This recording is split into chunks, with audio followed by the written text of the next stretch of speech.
Protect and Serve. The Protectron, one of the most iconic robots from the Fallout franchise. After the Mr. Andy, of course.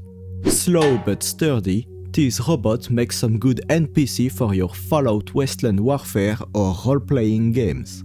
Well, welcome on this Clemoniak's tutorials. And today let's dive into painting one of them.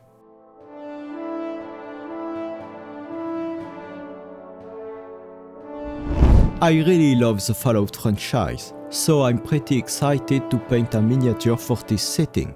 For today, I picked the Protectron, mostly because I love their goofy look, and also because I think their glass visor should make an interesting texture to paint. I'll paint the Fallout 4 version, since in my opinion, that's the game where robots really got their glow up. Also, I'll go with the default model, the one that you see all around in the game, with its light pistachio tone. Alright, let's paint. Let's start with the main color of the Protectron. Since this pistachio tone doesn't really exist in most paint ranges, I'll mix 1/5 of warpstone green with 4/5 of Corax white.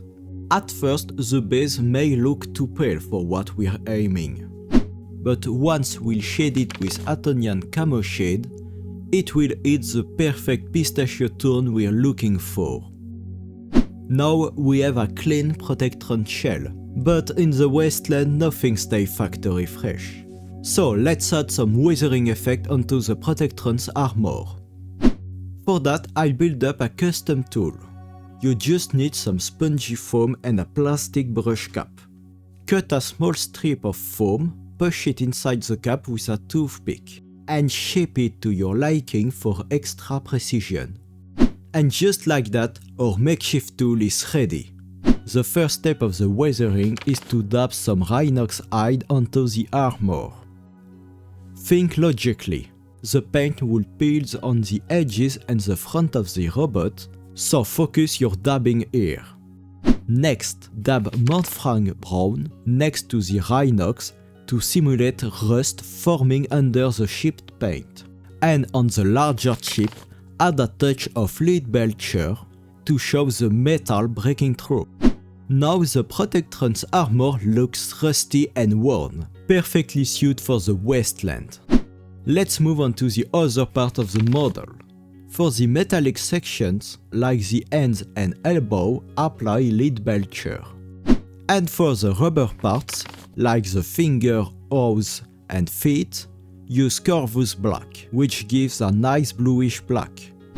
While we're base coating, let's also apply Corax white onto the glass visor. Now let's apply a washes of Basilicanum grey over the metallics, rubbers, and armor trims. In addition to shade this section, it also sets the base for our trim.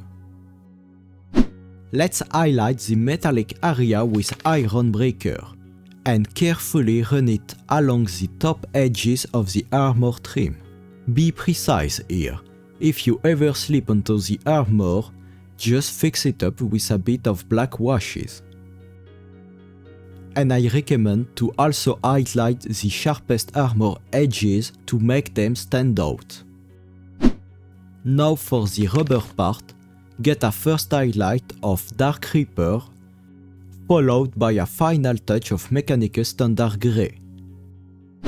To edge the metal, dilute Scrag Brown with water until wash levels, and apply some random patches to create rust stain on the metallic parts, and even on the armor if you want some extra wasteland feel. We're almost done. Start by placing a dot of Evil Sun Scarlet on the visor, and paint Corax white on the inside of the hands and the small dot on each wristband. Time for washes. Let's apply Blood Angel red on the white part of the hands, and Black Templar on the visor covering the red dot. Let it dry completely before adding a second coat of Black Templar. At this stage, you can barely see the red dot behind this coat, but it makes the reflecting part of the lead. And to make the refracted light, apply a very small dot of white scar in the middle of the visor, and while we're doing it, apply a small dot of white in the laser light too, and dilute your Evil Sun Scarlet before applying it on the white dot of the glass visor. Now I'll apply some shiny varnish to keep the glassy effect even after the matte varnish spray. And this model is finally done. I gave it a wasteland base and this Protectron is ready to go protect and serve. And that simple visor scheme worked nicely in the end. That's all for this Clemoniak's tutorial. Thanks a lot for watching, and I hope you found some inspiration for your own wasteland minis.